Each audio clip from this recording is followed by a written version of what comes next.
Have you ever say you look like and sing like The Weeknd? I get a lot of people in Cambodia that say I look like The Weeknd. So when I make memes of myself with The Weeknd related memes, I do poke fun at it, and people like the people in America be like, nah, you don't look like The Weeknd. You know what I mean? That's an insult to The Weeknd. I'm like, yo, I'm not the one saying it. It's the people in Cambodia that says I look like The Weeknd. Maybe the bag under my eyes and like the resemblance and the beard, maybe that and the skin tone. So I can see that, like with this purple lighting. I'm a mother loving cowboy. Come on, I might have to do that tomorrow. I might have to do that tomorrow. You know what I mean? Oh man. One time for the culture. So are we doing a Q&A? Like how are we on time? Do we have time? Yeah, we definitely got some time, and I think the audience would love to hear a Q&A with you. And I don't know about Honey and Sandy, but I definitely got some questions for you. Oh, for sure. Yeah. I'm ready. I'm ready for all the smoke. Viewers as well, so we want to share that with you. Yeah. So, audience, if you have any questions for Pennant or AKA Hella Chluy, go ahead and drop those in the comment section. We'll definitely get that to Pennant. And also for our Instagram viewers as well, feel free to comment in the section, and then we'll definitely get some questions to Hella Chluy here. I mean, I have a question for you, Mr. Chluy. Okay. My question is, when you started with music, what made you drift more towards singing instead of, let's say, like becoming a rapper? Like, what are the differences that you like about becoming a singer? Oh, hold on. I actually started out as a rapper, to be honest. Yeah, as a rapper. I started out as a rapper.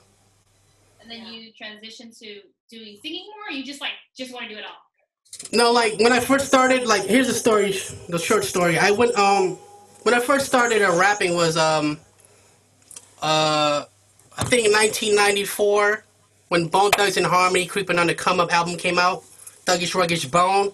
When I heard that, like, yo, it sound like nothing I ever heard in my life. Like, that's when I knew I wanted to be a rapper. So at the time, I had like so many different aliases. Like, I didn't even know how to rap. I was an offbeat rapper. It took me like 10 years to learn how to rap on beat. So, you know what I mean? Like, I was rapping out in middle school, high school, and like, I used to get clowned for it in high school, like by the jocks and the people that, at my school. I had like a little CD I made where I took like beats, like mainstream beats when they had singles that have an instrumental side. I would get like Nate Dogg's Regulator. I'll take the instrumental and rap on it. You know what I mean? Just make a rap songs, just write my own lyrics and stuff. And then I still rap here and there, but like rap was never like I kind of like grew out of it. Like the more I've gotten older, the more I wanted to sing. I've always wanted to sing too, because like my biggest influence in music is Michael Jackson. So when I grew, like, that was like the first thing, like MTV days, like the VH1 days, like Michael Jackson was all over TV, and I wanted to dance like him, I wanted to sing like him. There was a point like where I actually could like emulate his voice. I could like imitate and like really nail Billie Jean. When I was 15, I sounded exactly like Michael Jackson, hit the falsetto and everything. So like, I wanted to sing, but then rap came out. Then I wanted to rap. But when I started recording was like the Bone Thugs and Harmony days. My mom had a karaoke machine that records from a cassette to a cassette. I would get a blank cassette. I would get an instrumental on the A side and record on the B side, just on a karaoke machine. That's how I started my rap career. And then there was like in the early 2000s, there was like this forum called AZN Raps, called AsianRaps.com.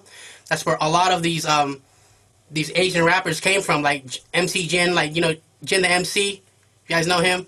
Far East Movement came from there. I went by Memorize the Mozart. Then I later changed my name to Memo Jackson, and I had some cool songs as on Asian Raps.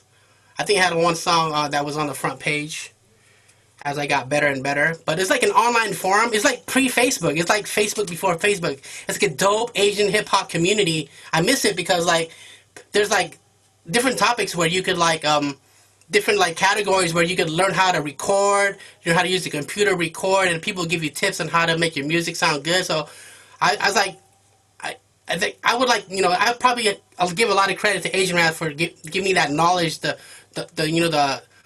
desire to learn how to mix and record my own music from the comfort of my own home via desktop computer and like software. Cool Edit Pro, Fruity Loops.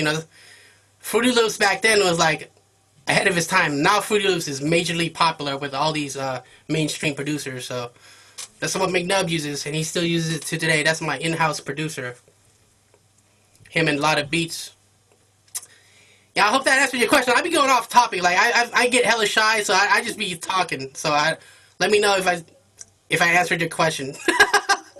You did. You answered my question. You did. All right, cool. Kind of a long story. That question. Oh, sorry, honey. Do you have a follow-up? We can go to the next question in the comment. Okay. Yeah. Yeah. And then I just want to ask one question before that. How did you get into comedy too? Because you said you started off with singing and rapping. How did you get into comedy? I guess I always like the funny guy out of my friends. Like I was always made people laugh. Like, but I've never really had a desire to do comedy. It was kind of like by accident. Like I started. I think 2010 or 11 was like my first viral video. The things Cambodian folks say. Remember that YouTube trend that was like things white people say, things Filipinos say, things Koreans say. So I went on YouTube and typed things Cambodians say, or ish Cambodian say, but I didn't see one, so I did it for fun. I had the iPhone 3GS. I use the camera and recorded myself. I jumped to a gang and just doing the skits of like lectures that my parents were used to. I was trying to dig deep down on like parent lectures back in the days. Like I jumped to a gang and stuff like that, and just pretty much like lectures and like parents like cussing you out and stuff. But that went viral and it did like 300,000 views overnight, and people started tweeting it. I didn't even know what Twitter was, and then the rest was history. So I had to keep making videos. I had to follow up, so I kept doing comedy, and then I later incorporated music. Then I made comedy music, so I did parodies because Weird Al Yankovic was like also like an idol. He was like a master of rewriting mainstream songs and adding comedic lyrics. Like I'm fat, but or like Michael Jackson's Bad, he did I'm Fat, then he did like Eat It, like Michael Jackson's Beat It, and then he made a full-blown music videos for like, and like, yo, I want to be like that guy too. So why not be like the Khmer Weird Al Yankovic? That's like my 2011 phase until like 2014. I was really into parodies. Now I'm leaning more making originals because like when you do parodies, when you sing karaoke on Facebook Live, the record labels, they would like block you, like yo, they're setting this, they don't let us have fun. We can't even, there's so many copyrights. So I'm like, yo, the only way to like kick the copyrights is just make your own original music and just, they can't stop you. And plus I feel like I have a lot of melodies, a lot of lyrics, a lot of catchy songs that I could write, It might not do those viral numbers. Not everything's going to go viral, and I accept that. I'm fine with like 2 or 3 people like, yo, that sounds cool. I like your song. You know what I mean? So it's like, now I don't care about views. I don't care about fame, clout. This is not why I do this in the first place. People think like, they think I'm, people think I want to be like famous and stuff like that.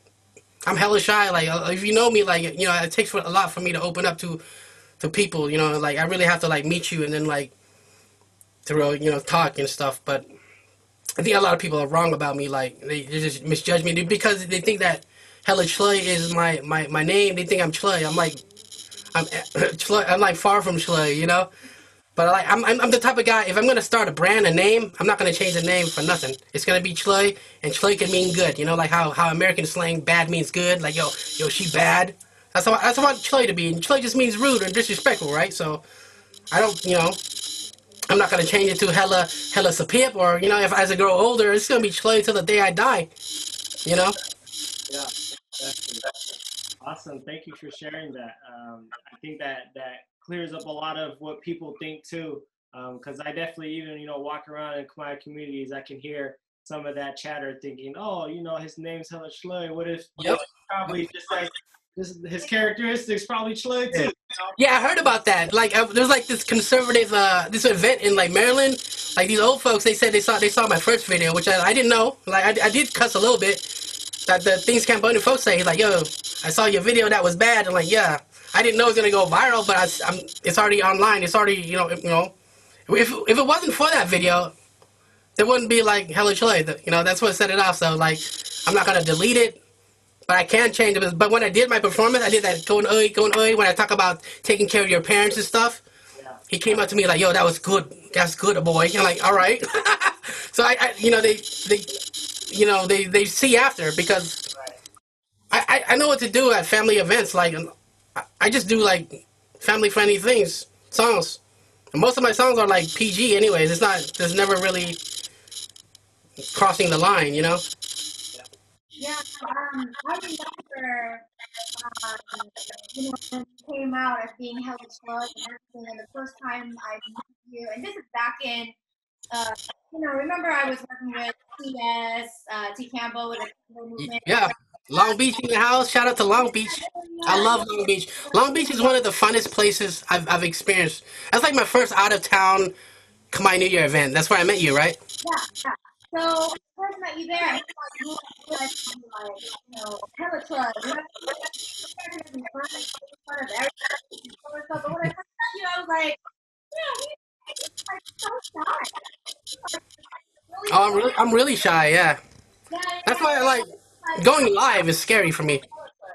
Yeah, so I remember when I was back in coordinating the entertainment, lineup for Cambodian New Year with Tony T. We got you out, to come to Long Beach, and the old folks who were heard your name, they were like, "Oh, you know what Chluy means, right?" Like, yeah, but he's not. You know what I mean? So we had to like let them know, like this, it's just a name, you know. How about this for like family events? Just say my name is Hetla. We'll just drop the Chluy for family events. We'll just say Hella, Bong Hella.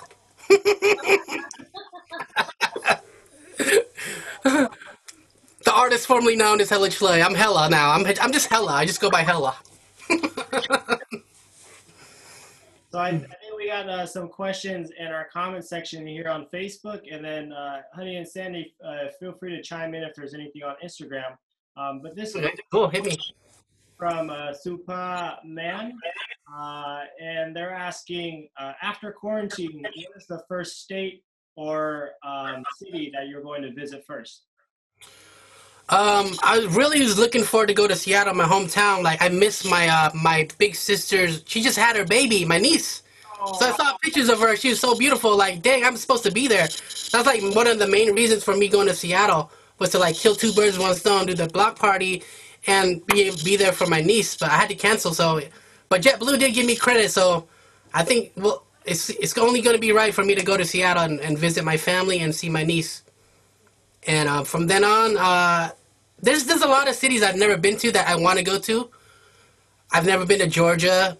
I've never been to like Carolinas. I've never been to like whatever, like all the Khmer communities I want to see. Like I probably got to make up for next year. I want to go New Year hopping. So let me know in the comments what city I should visit. I've been to Stockton. I've been to Long Beach. I've been to Minnesota. I'm in Minnesota, but it wasn't for New Year, so it'd be cool to go there. I went to Lowell. Lowell's fun, and Did you go to Denver? that's pretty much it. Oh yeah, Philly too. Philly's like right there. It's only like an hour away from New York. Well, Yeah. Denver? Was that a New Year event that we did in Denver? I don't remember. Yes, that was 2000. I want to say 17 or 18. I think 18. 18. Yeah, I think it was 18. Yeah, it was fun. That was fun. It was really fun. Denver's cool. Shout out to Denver. Shout out to Khmer Ninjas. Those are my people in Denver. And they blessed me with the shirt, the apparel. They stay hooking it up with the cool designs. Oh, I gotta get one of those shirts. Yeah, check them out. Yeah, for sure. I've seen Khmer Ninjas. They do a lot of great designs, so I definitely gotta gotta get something from them. Oh yeah, definitely. And I move on to our next question here from, let's see, who is this from? Mike Mickey C or Sai. I'm not sure if I'm pronouncing that right. The question is, what is your favorite Cambodian dish? Ooh, a lot. I had to choose one. Salamat krung, but it has to have like the whole internal organs, like the tripe, the liver, even, you know, like salamat krung. But I like so many Khmer dishes. I'm basic. I like the puwin bisako and like the Thai eggplants, or you know, like the intestines, like the fatty intestines. That's what I really love. But I also like, shoot, there's so many things I like. I like cha krung. I like but salamat krung probably number one. But it's really close. It's like a Thai with the steak and bahok and the puwin, the intestines. I like yao han. I like so many things. I like a lot of Khmer food. I never turn down Khmer food, but salamat krung probably number one. Yeah. Sounds good. I just had some steak and tukbahok the other day. Yeah, I saw you. I got jealous. I'm like, my mouth was watering. I had to eat the dirt from my fingernails. I had nothing to eat. I'm waiting for my stimulus, man. Oh, no. Uh, Waiting on the world. I mean, I hate to give it away, but hopefully.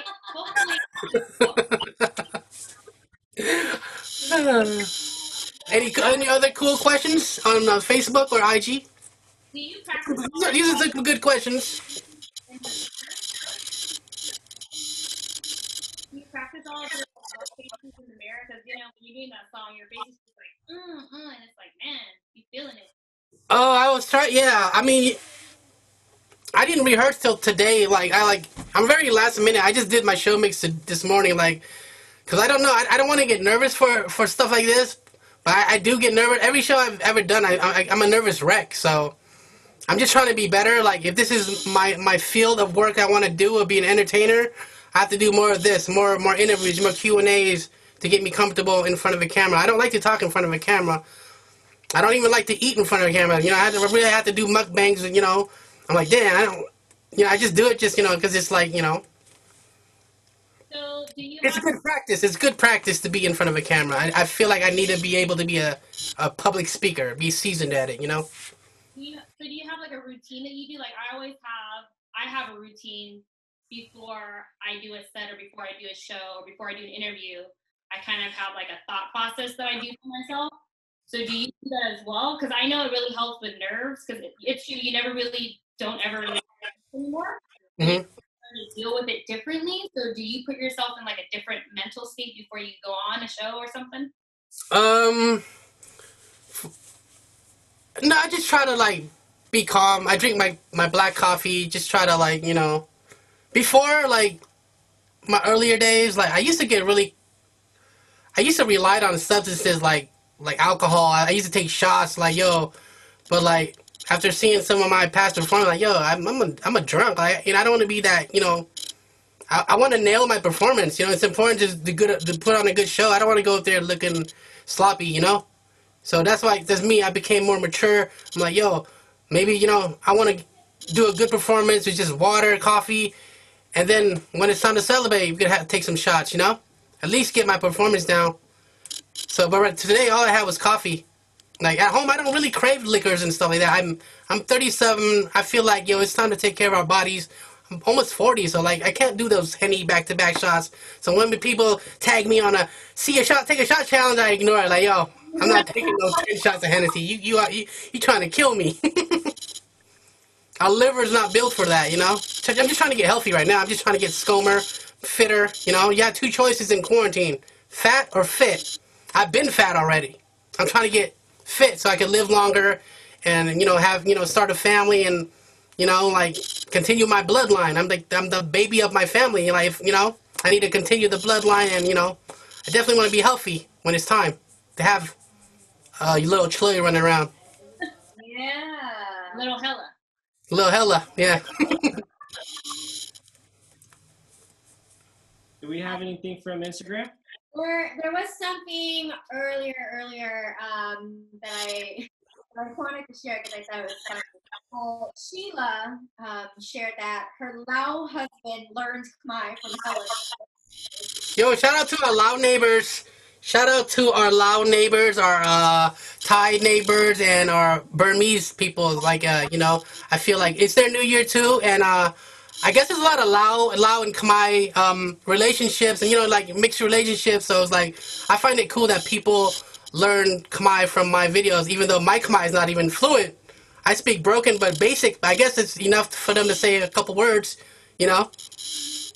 So it's a start. Definitely need to brush up on my Khmer vocabulary. So you guys should do Zoom virtual Khmer lessons. Maybe I'll attend it. Something. I can write better Khmer songs. Ooh. So I can be like Snoop and be like, oh, you're right. I don't have soul like Snoop. I don't have the soul like him. Shout out to Snoop. All right.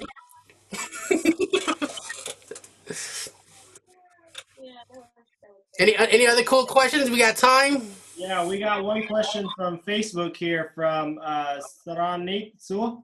You say you speak English, but your usage of Khmer words is oh, the comment went away. Went away. Did you get help from your parents or any Ming or food? For food? No, Ming or food. For your Oh, usage of Oh, it's just like stuff I try to dig down deep and like go back into my child and remember what I hear my parents saying. So it's just like little bits and pieces of just words, and then just try to put them together. I literally try to hear my parents' lectures in my head and be like, I couldn't, you know, like in my dreams I'll be like, yo, and I wake up and I write it down like that's what she says, and you know, and then I kind of like rehearse it. And now we have Google Translate. It's been kind of helpful, even though Google Translate is not always 100% accurate. So I've been like reading YouTube comments from Cambodia, the fans, and because sometimes I don't know what they're saying. So at least I put that into Translate and translate to English. It'll like give me an idea of what they're trying to say. You know, sometimes it like don't make sense when they translate it, but I think I'm gonna start using that more, and for like songwriting too. Like you know, yeah. And then I have a few people I could message, like DM on oh, my Kimball's off. DM on Messenger that live in Cambodia to confirm that what I'm saying is makes sense. So I have a few people that I can ask out there, but for the most part I try not to ask my parents. Cause I don't know, you know, I don't be like, yo, what do you need to know for? I'm writing a rap song. Should be like, Were your parents like supportive of? at first, no. They think like I was recording a lot during my high school year. They actually like really made me. They said I was wasting my time. What's it called? Atbanka, Atpayaut, Talonga. You know, like they were really. It kind of hurt me because like it was like my dream. You know, it was like I wanted to do what I want to do. You know. It was like my getaway from like staying out of trouble. So like I'm not doing nothing.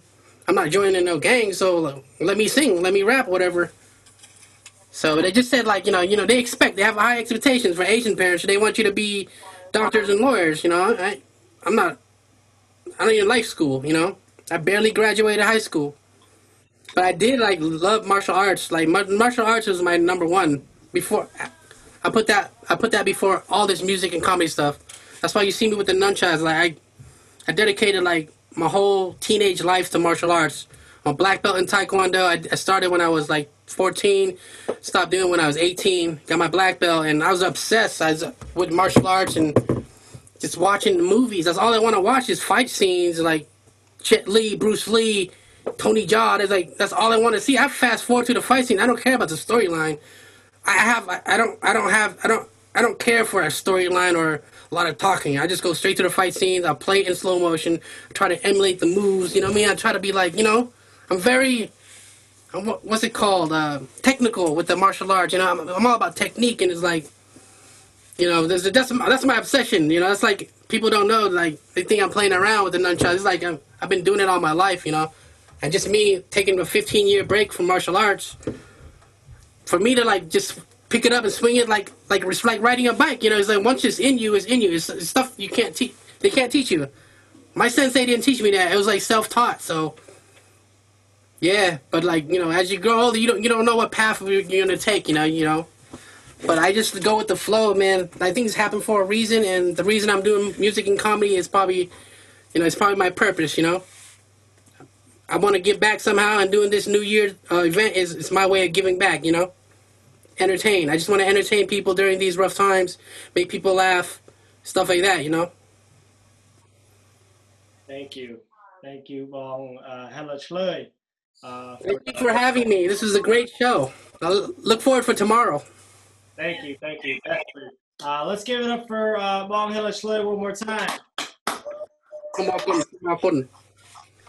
Awesome. Thank y'all for tuning in. Make sure you show some love to Bong Hella Chluy in the comment section.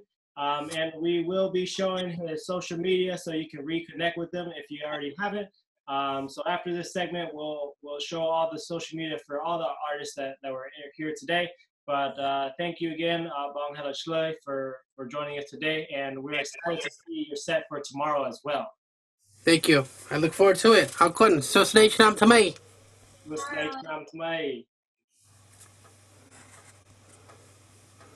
Alrighty, folks. Honey, what did you think about that last performance? I felt bad for my Instagram live that was going on. It's not on anymore, but I felt bad because we were laughing so much, so hard, because it's not just the comedy, but the lyrics. Because when you, it's like you know the song, you like it because it's a parody, and then you hear the lyrics that he uses, you're just like, oh my gosh, how did he come up with this stuff? Because it's just hilarious. It was so random, but it flowed so well with the music. I was dying. I was like dying. It's not only like the lyrics and everything. It's just the way he delivers it. It's the delivery, yeah. The way that, he has a straight face on while we're like cracking up. Like, how is he saying all these things without cracking up right now? It was hilarious. It was definitely hilarious, hands down. It was amazing, and just like you both said, just how he comes up with this is the creativeness is something special. It's definitely something special, and it's something. Well, I think like we all kind of, in a way, deep down, poke fun at our parents, and what the things that they say to us and things that they do. But I think the difference is he's able to take that and make it make sense to people outside of our culture. Because like some things that we say to people amongst ourselves, like, oh, my mom said this, and you're like, oh, I totally understand. Then other people are like, I don't get it. But when he delivers it, it's just like, oh my God, that is so true. It happens to everybody, like regardless of if you're Cambodian or not. And I think that's what makes it so funny, is that people can relate to us. Yeah. That's definitely really amazing. I was really interested to hear that, you mentioned a Lao husband or partner of a Lao person had learned Khmer from his videos. I think that was really interesting. I've definitely heard some American folks here in Seattle, Washington, that have learned Khmer from his videos as well. So that's really amazing, and that's really awesome to hear that. It means that Pandit, you're doing really great stuff. So keep doing you, and everybody loves it. Everybody loves it. I also want to, mention this as well. During the times when he first started, we didn't have that much younger generation into the culture. We didn't have, the younger kids just tapping into like my songs or listening to, or just knowing any Cambodian words. Now, everybody has some sort of relation. Like, oh, the kid can be like, oh my God, yeah, we kind of remember Dad just said that the other day. You know what I mean? So that, I think that was something that encouraged the younger generation to kind of have some sort of relation to like that new, because let's be real, like he was the first one, or maybe as what I've known, he was the first to come up with these, crazy Cambodian funny parodies. So I'm pretty sure there were many more before, but it didn't, you know, get out there for the younger generation to see. So I think that was, you know, something that kind of changed the generation up a little bit. Well, I think he kind of crossed over cultural too, because a lot of people, when they come up to you and they're like, "Oh, you're Cambodian. Oh, I know Helen Chloe. Do you watch him on YouTube?" Yeah, And you're like, "Oh yeah, I do watch him." And I'm like, "Oh wow, I didn't think like how big his fan base is, but he has a huge fan base outside of just our community." Right. And it actually in a way links us all, because whether you're from Seattle, Long Beach, Lowell, Brooklyn, Philly, everybody knows this one guy, and we're all across the whole nation, you know. So it's pretty amazing. And his name is itself, you know what I mean? So, He's Hella Chluy. yeah. Hella. Maybe it's just Hella. Hella. No, when I first heard his name, I thought he was from the Bay, because you know, like that's what everybody says. Hella. Hella Chluy. Yeah. And then so when he's like, "I'm from Seattle, but in I was like, oh, I thought he was from the Bay." Yeah. I remember. But it's a great way to end the show. And yes, I'm super excited to see his set for tomorrow. Yes. For those of you who are asking what songs he's doing tomorrow, you just have to tune in. You just have to tune in. Yes. Because everything's better when it's a surprise, because we don't even know what he's doing. So we're super excited to see it as well. We're gonna be surprised too. Yeah, we're ready to be surprised. We're ready to laugh and enjoy some of his original music. I do love listening to artists and their original work, because they're almost sharing a piece of themselves every single time in every song they make, you know? So it was a great way to end our first day. I hope you guys have enjoyed this full day so far. My gosh. Yes, definitely. And I wanna give a big shout out to everybody watching. Thank you all for being here today, and then shout out to all the people that have been here all day long. And I was kind of strolling through the comment section. We had a lot of people from different states. There was a person coming in from France. So you know, big shout out to folks out in different countries: Canada, Australia, France, New Zealand, London. Wherever you are from tuning in, thank you all for joining. And also, just a big shout out to my co-hosts, Sandy and Honey. Thank you both for being here. It's definitely so fun to be online with you both. Imagine us in person. Oh, yeah. We have to do it in person after quarantine. But yes, don't forget to continue to put in your donations in order to get into the raffle for tomorrow. That's going to be really, really awesome to see. Super excited about it. Thank you again to Khmer for reaching out to us and allowing us to have this small item. And thank you guys for tuning in. Anything else you'd want to say before we sign off for today? I just want to say thank you សួស្តីឆ្នាំថ្មីទាំងអស់គ្នាសូមអរគុណដែលបានចូលរួមកម្មវិធីចូលឆ្នាំខ្មែរនៅតាម Facebook Instagram online internet ទាំងអស់ចាសូមអរគុណទាំងអស់គ្នាហើយនឹងសូមជូនពរដល់លោកអ្នកឲ្យមានសុភមង្គលសុខភាពល្អនិងសំណាងល្អនៅក្នុងចូលឆ្នាំថ្មីនេះចាសូមអរគុណទាំងអស់គ្នាសូមអរគុណសួស្តីឆ្នាំថ្មី Okay, bye-bye. See you tomorrow at 10:30. Bye. Bye-bye. Same time, same place. Same place. Same place, still quarantine. All right. Peace out. All right, we stopped.